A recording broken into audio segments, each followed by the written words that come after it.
Good morning, everybody, and welcome to the Rangers Review morning briefing for Wednesday, the 17th of August. I'm Derek Clark, and I'm joined by a full squad this morning. First of all, Joshua Barry, who was at Ibrox last night for us. How are we doing, Joshua? Good, Derek. Yeah, a little bit tired, but can't complain. Good night at Ibrox, good atmosphere, good game, and lots to get into to talk about it. Yeah, and Johnny McFarlane also. How are we getting on, Johnny? I'm hoping for a better day than yesterday when I forgot that Malik Tillman existed, which was not a very good beginning. But yeah, we live and learn and move forward. Yeah, but I tell you what, our predicted lineups were pretty much spot on. The only one that I got wrong was Tom Lawrence instead of Scott Wright, but we both selected Stephen Davis in the midfield, and we'll talk about him shortly. Just before we talk Rangers, folks, as you can see a little ticker below, we've still got that great offer on the website. Just £2 for 2 months worth of content. If you head over to rangersreview.co.uk/subscribe, you can then sign up. Loads of you are doing so. I'll stick the link in the comments section as well. So if you head on over to that, you can sign up and take advantage of the website. Okay, let's talk Rangers. Of course, 2-2 draw with PSV Eindhoven last night in the Champions League playoff first leg. In terms of the team, first of all, Joshua, when you seen the team be announced, was there any surprises for you when you seen, of course, Cholak getting the nod over Morelos, James Sands coming back in, Ryan Kent, of course, Stephen Davis there alongside John Lundstrom. Any surprises for you? Yeah, definitely Davis for me. I know a lot of people had put him in their teams, but just he hadn't started a European game since, I believe, Van Bronckhorst's first European game against Sparta Prague back in November. I think the reason he hasn't done so is because Rangers have obviously, especially at home, went man for man, been really aggressive, really high. And I think at 37, Stephen Davis is probably not the man who you want to isolate against a potentially much younger opponent if they're just going to have to do a lot of running. But if you want someone to control the game, to play in that kind of middle zone as the game ended up being played in, there's no midfielder, I think, at Rangers that you want there more than Stephen Davis. So a little bit surprised at that. Johnny called it before the game when we were speaking on the phone about that. I think you could see as well, particularly because of Luke de Jong's strength, they were constantly trying to isolate him on James Sands. Rangers wanted to keep that 2v1 at the back instead of pressing up high and going man for man. And whether that was the first leg, whether it's just the nature of a playoff game, Derek, it was a little bit different. I don't know if cagey is the right word, but a little bit more measured in Rangers' approach. They had to kind of take their moments, and Van Bronckhorst spoke about that in the press conference after, saying, look, regardless of how you want to play in a game, when you're playing against a good team, you have to. You're not going to be able to dominate for 90 minutes. And I thought both teams had periods of dominance. Both teams scored when they were kind of on top. Although Tom Lawrence's goal maybe is an exception there. But yeah, Davis was a surprise for me. Yeah. Johnny, of course, Rangers fall behind in the game in terms of it's two set pieces at the end of the day, two corner kicks. The first goal, would you be unhappy at the defensive side of things with regards to that when the ball falls to the boy and he lashes it home? Is there errors for you in there? Yeah, there is. I think just defensively throughout, Rangers weren't absolutely at their best, were they? I think if you look at the first goal, there's a bit of misfortune there in terms of the way the ball ricochets. I don't think Goldson's expecting it. I went on Twitter and sort of complained about Connor Goldson's defending, but actually, having watched it back 4, 5, 6 times, I wouldn't blame him. I think he's expecting the clearance to come ahead of him there. So I don't know, who's it that went for the ball in front of him? Remind me, Josh? Tillman, I think. Tillman, yeah. So Tillman makes the leap and just misses the ball. And I don't think there's actually that much that Goldson can do about it. Ball ricochets off him. In terms of the second one, Goldson is just obviously not close enough. It doesn't win the first connection. And that's massive. In a game at this level, these guys have got the ability to score high XG, low XG chances, and that's what happened. In terms of the zonal marking, I really don't feel qualified to really go into the detail. That's a Joshua thing. What I do know is that most of the managers in world football seem to subscribe to zonal marking nowadays at the top level. So, well, we've seen it at Stamford Bridge the other day. There, get it binned. There's no responsibility. It's easy to do shirt blame. Get it binned right now. The thing is, though, it's easy for us to say that like your da when there is positive reasons for zonal marking that almost every corner, you see the positive reasons for it, and no one has, no one's picking up on that every time. You only see the negatives. Now, is Thomas Tuchel, does he know what he's doing? Is he a good manager? Has he won the Champions League? Didn't know what he was doing. I think he knows a little bit more than us about zonal marking. There's a reason why all the major clubs use it. To you, Joshua. Yeah. Just one more thing. I remember when Mark Warburton was the Rangers manager, right? Rangers switched from putting corners in the box into the mixer, as it were, to do the short corner Barcelona-style thing. And there was actually a reason behind that. Only 3% of corners actually result in a goal. So 1 in 27 or whatever. So basically, the thought process was it's just such a low percentage opportunity. You're actually better to... mathematically, you're better to hold on to possession.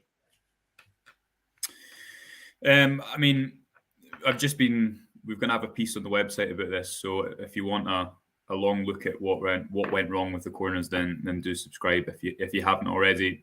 They had 5 corners, PSV. 4 of them were in swingers. One of them was an out. In swingers, yeah. One of them was an out swinger, and the second goal was an out swinger. I think if you look at Goldson for the second goal in particular, it's so difficult to win that header when someone's got a run on you like that, and that's why you're meant to have those blockers in place normally, or someone protecting them.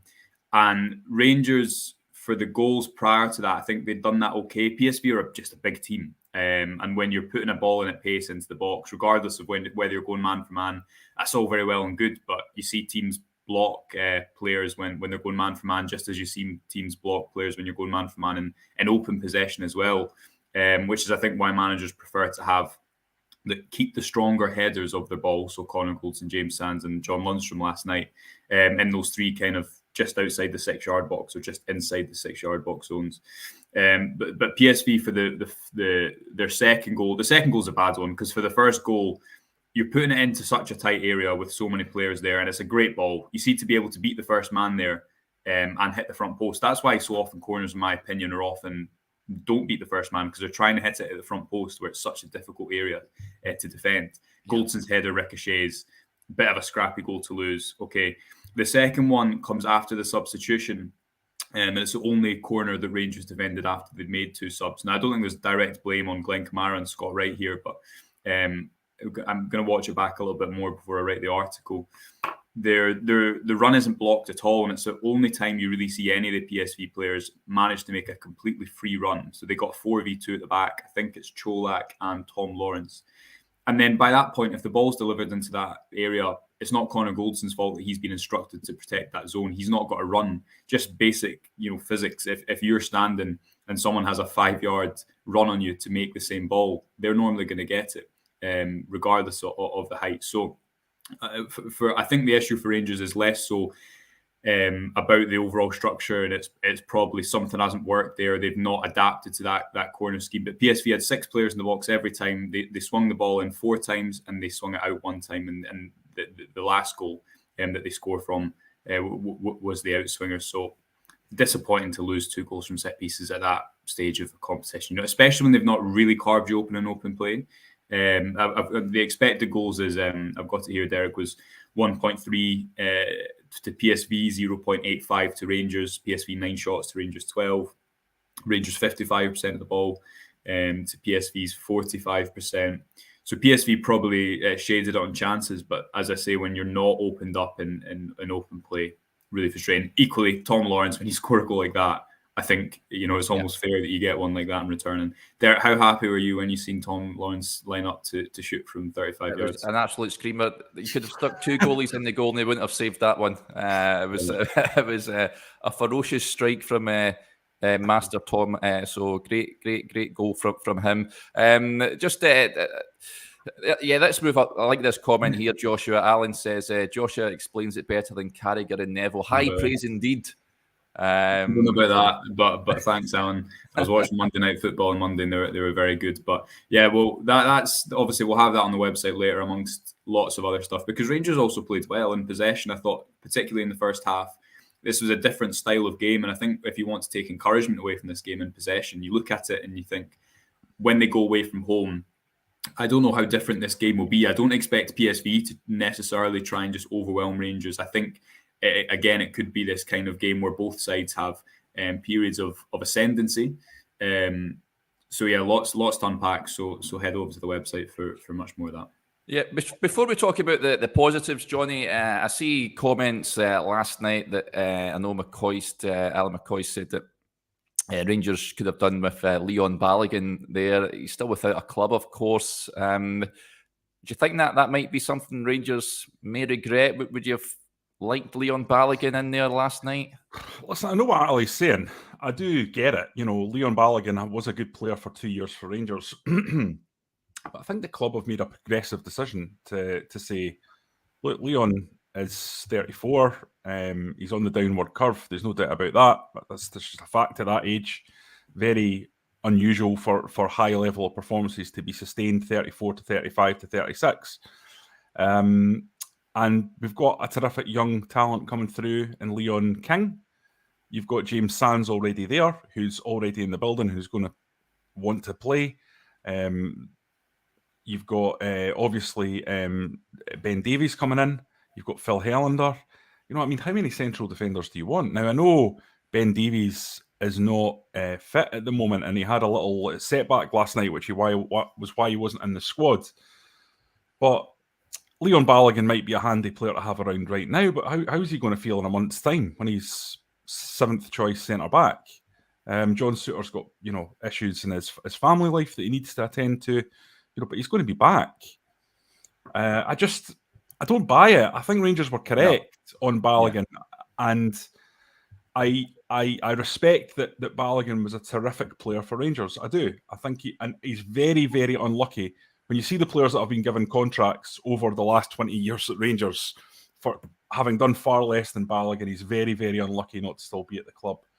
But it's a confluence of circumstances that mean it just wasn't a smart move overall. I don't think there's enough there, and you have to see the season as a long game, as a marathon, not a sprint. And Leon Balogun's not going to play in the marathon. You might play in the sprint, but you don't want to commit to a contract over the course of a year for someone that's not going to play an awful lot of games. And also, you've got to be careful that you're actually providing a pathway for talented young players like Leon King and not overstocking your squad with players that are going to be blocking his opportunities. Because it's very difficult for any manager to select an 18 or 19-year-old defender when they've got a 34-year-old international sitting there, because you're always going to go, well, do you know what?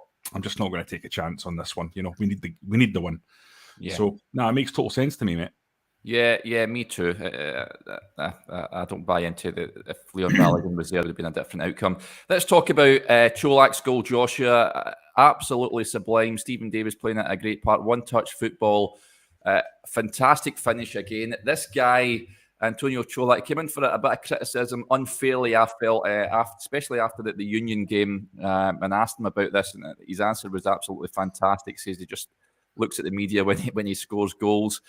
He is going to score a barrel load for Rangers, and he done it at the top level last night. What a finish that was, and what a goal. That's really what Rangers are all about, isn't it? When they get going, they are capable of producing moments of magic like that. Yeah, I just wanted to very, very quickly as well touch on what Johnny was saying. I asked the manager about James Sands because I thought he did really well last night up against a very experienced physical striker in Luke de Jong in his duels. And the manager said he knows when to duel and when not to. It's not easy to play against a striker with de Jong's height and physicality. I'm really happy with him. And I just think it's important mentioning that you don't always need your centre-backs. Height's a great advantage, but the way that Sands, I thought he positioned himself last night, was safe on the ball.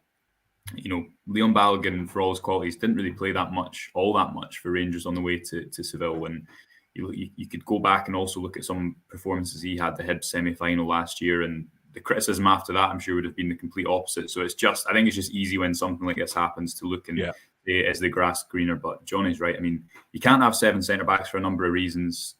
Balogun might be happy of staying around at the club, but Rangers have a business to run. They've brought a lot of players in, and he'd have been on decent wages, you'd imagine. So I just don't think it's as easy as saying that. On Cholak, what a finish that was. I mean, the goal was brilliant. Very like the Ross County goal in 2020, end of 2020, when James Tavernier gets the ball from Stephen Davis after Morelos kind of touches it off, and Kemar Roof finishes at the front post to the back post. I think it was a 4-0 win that day. But it was just brilliant. Rangers manipulated the space so well. Tavernier makes those runs, curves it like a striker. Davis plays a pass before the run's even made. And Cholak's finish, it was just brilliant, wasn't it? It made it look so easy, because when it went into the bottom, I was sitting at the opposite end of the gantry, and when it went into the bottom corner, I was really surprised that he managed to guide it home one touch. But it just shows, 4 goals in 4. I thought his all-round game was brilliant for me last night. You had the run-in behind the defence where he shoots across the keeper. A couple more moments where I thought he looked a lot more agile. He switched the play a couple of times. He pressed. He was such a nuisance for PSV off the ball.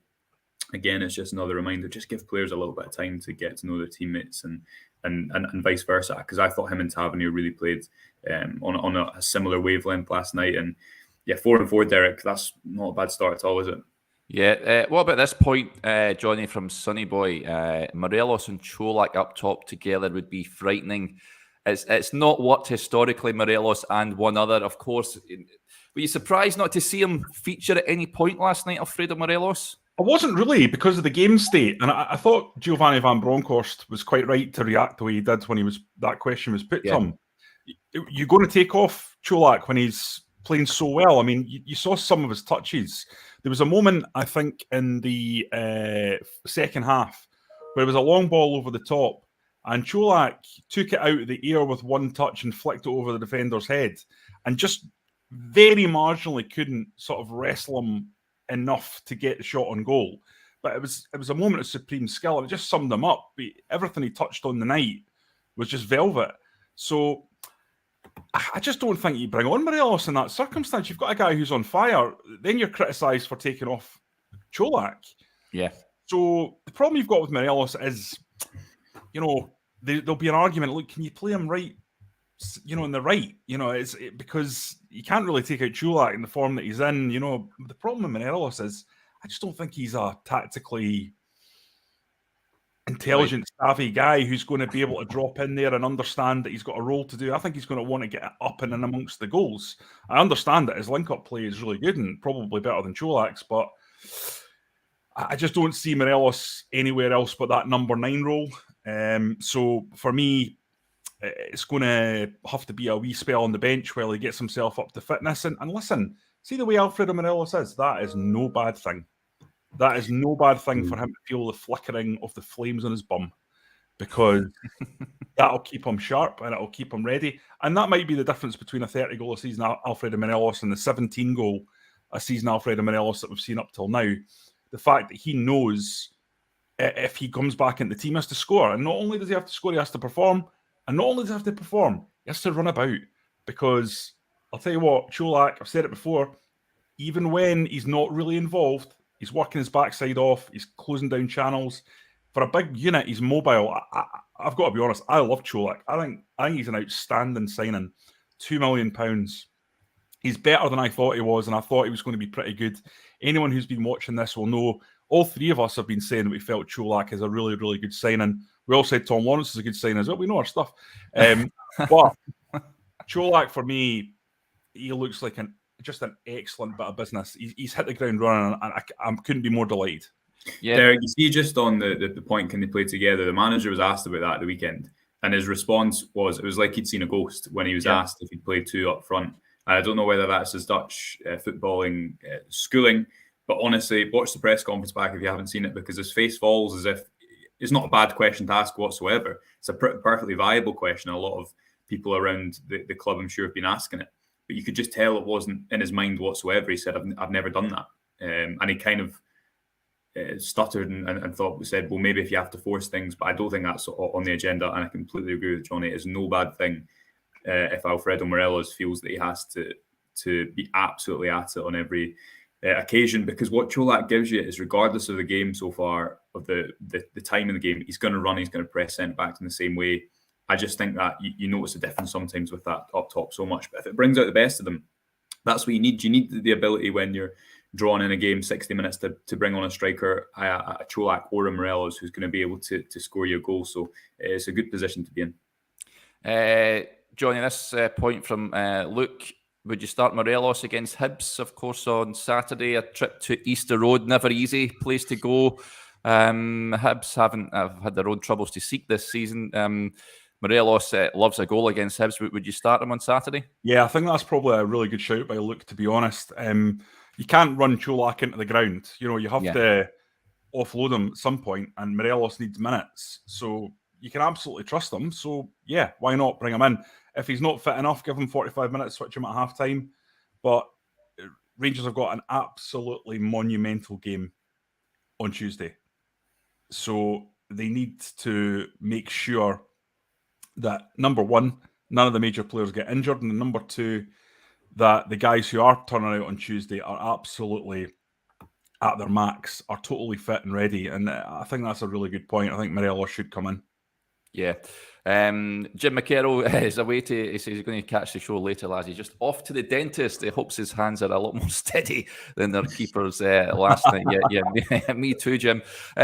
Lots of comments coming in, Joshua, regarding Stephen Davis. This comment from Colin says, Stephen Davis needs to start again next week. He also feels that Alfie needs serious minutes this weekend for PSV. But with regards Davis, would you be inclined to start him again at the Philips Stadion on Wednesday night? If it's that type of game, yeah, absolutely. I just, as we said at the top of the show, gives you control.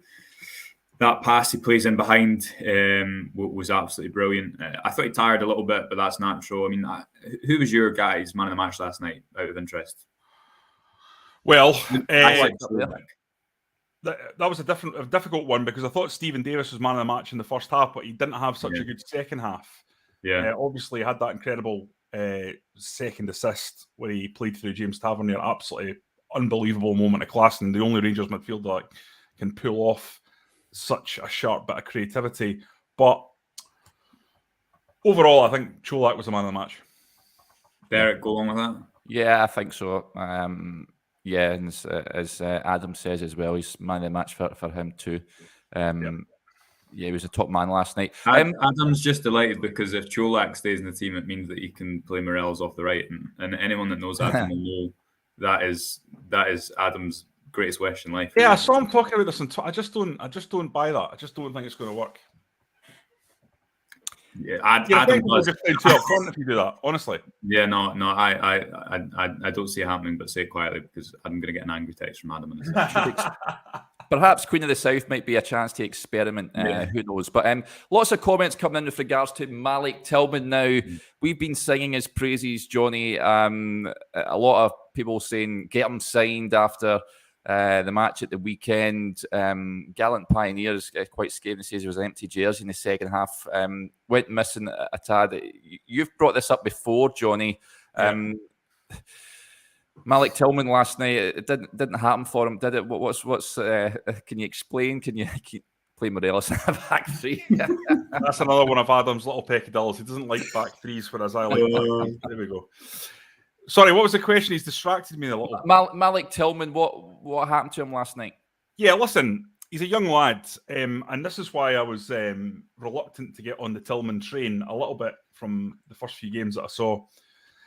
He has this propensity to sort of disappear down a trapdoor for spells of the game. And I'm starting to think that might be due to fitness. I don't know. He looked extremely tired as the game wore on. I don't know if it's young player getting used to the emotion of a game at Ibrox, which I would imagine is an element that's probably intangible, that's quite draining. Just the roller coaster ride of the crowd and dealing with a game of that importance. But also, he did look physically tired. I mean, he looked knackered. There was a point in the second half where he wasn't tracking back, and he got filleted by Alan McCoist and CoComs on BT Sport. And I could understand why, because he'd certainly sort of dropped out of the game, and he wasn't dropping in to help out his midfield teammates when I think he should have. So I don't want to be too hard on him, because he's a young lad. Yeah. He's not had a lot of football. You know, he's been at a huge club where, you know, he's only, I think, played 4 games, isn't he? So there's a big learning curve playing at a club like Rangers at the best of times. But when it's essentially your first spell of first team football, it's always going to be an adjustment period that is going to take place and to get used to it. So I hope that that's something that slowly but surely ebbs out of his game. But I would put it down at this moment, based on the evidence, to fitness, and I just think he needs to get himself up to really, really top levels. I'm sure that'll happen. Yeah. A hello to Haram, who gets in touch all the way from Mexico. Worldwide, this show, it blows my mind. So good morning to you, Haram. Thanks for tuning in. So, I mean, heading into Saturday then, Joshua, well, first of all, Alan McCoist was asked about, of course, PSV are getting the weekend off. The Dutch FA took it amongst themselves to try and help them out. Nothing forthcoming from the governing body in Scotland, and McCoist was pointing that out last night. Would you rather have had the weekend off, or do you think it's better to play the game? I think if you look at the likes of Morelos, Matondo, still players that probably need minutes in there. Maybe Kamara will play away from home. I don't know. 12:30 kick-off, and then the game's on the game's on Wednesday, isn't it? Yeah. It is on Wednesday. I said Tuesday earlier on. I'm now furiously looking at the rota, realising that I've put the game on the wrong day. Fabulous. Well, but there's enough time in between those 2 games, really, isn't there? I don't know what some managers might prefer just continuing to play, especially at this point of the season. I guess if Gio really wanted there to be a free weekend, they'd maybe be more noise about that. But yeah, I don't know. I don't think it's too much of an issue personally. You look at the likes of Goldson and Tavernier; they play every 20 minutes if they could. So it's going to be a difficult game, Derek. Absolutely, it'll be a really good atmosphere over there, and Rangers, it's a bit of a blind spot, them going away from home in the second leg, because they've only done it against Red Star Belgrade, and they were 3-0 up on that occasion. They'll need to be better than they were on that night. But again, what gives me just a little bit of confidence looking ahead to that game is the way that they went toe-to-toe with PSV in possession last night. I will say I thought Sangare for PSV at the base midfield was just fantastic. Such a difficult player to play against. Tillman had him on his back for most of the game. You know, he's linked with top clubs around the world for a reason, and I thought he just absolutely strolled it. He barely sprinted. He was just always in the right place at the right time. And when PSV had that kind of period of control in the midfield, I thought he was really dominating it at that point. Yeah, Aldo gets in touch. He says his work is getting in the way of watching the Rangers review. Guess I just need to watch it back. Get your work told, Aldo. Say that me, Johnny, and Joshua say that it's fine to have a break to watch us in the morning. So yeah, priorities. Johnny, would you rather play the game at the weekend?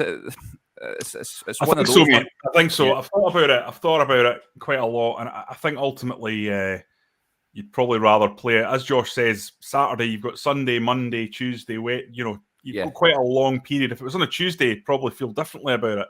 Yeah. But I think for the squad overall, it's better just to get minutes. I think Hibs are not in a good place. I don't think Hibs are a good side this year. No. They always get up for it when it comes to Rangers, and I'm sure Martin Boyle will cause problems, so they'll have to be careful on the break. But I don't think it's as hard a game as it's been in recent seasons going away to Easter Road. So you've got to go there and win. Obviously, that goes without saying, but I don't think it's a game where you can't do a little bit of rotation. And I'm not talking about a major rotation. I'm just talking about a little bit. Stephen Davis probably doesn't have to play that one. I don't think at 37, nearly 38, you want to be playing him that regularly. As I've already discussed, Alfredo Morelos coming in, I think would be a very, very good shout. And there's other wee changes that you can make to that. I think Ben Davies, if he's back and fit, you want to probably play him and just get him up to speed more, because you're bringing in a guy for 3.5 million from Liverpool. You're going to want to get him in that team sooner rather than later. And I do think that having that left-sided centre back is a big help in terms of moving the ball quickly. So I'm confident about the game on Saturday, but I think overall in this tie, Derek, and we've kind of not touched on this, but I don't think 2-2 is a particularly bad result. No, it's no away goals, remember? Yeah, no away goals. I think based on the patterns of play, I mean, I have to be honest, I thought PSV were the better side. I'm surprised at the XG, because I thought De Jong's chance looked to me like a really, really good one. I thought it was basically gilt-edged, really, very early in the game. It was a 0.27, Johnny. Yeah, I mean, so it's a decent chance, but I mean, I thought it was better than that, to be honest. So it must be the angle and the pace the ball was coming at him. Slightly behind him, I think. Yeah, you're right. And then I think Sangare had the chance where he did brilliantly, got himself into a position to shoot, and the ball was going in, but it curled out past the post. Yeah, no, that was I can't remember. Saibari, was it maybe? Saibari, yeah. Saibari. I'm getting the names mixed up. Yeah, he was good as well, by the way. Yeah. So, I just kind of felt like in terms of chances, they had the best of the chances. Rangers didn't have that many moments where you would go, well, that should have been a goal. Cholak had an opportunity where he cut in from the right-hand side, but it was at an angle, and he pulled out a great save, Benitez, the keeper. But, I mean, it was a low opportunity shot, I think.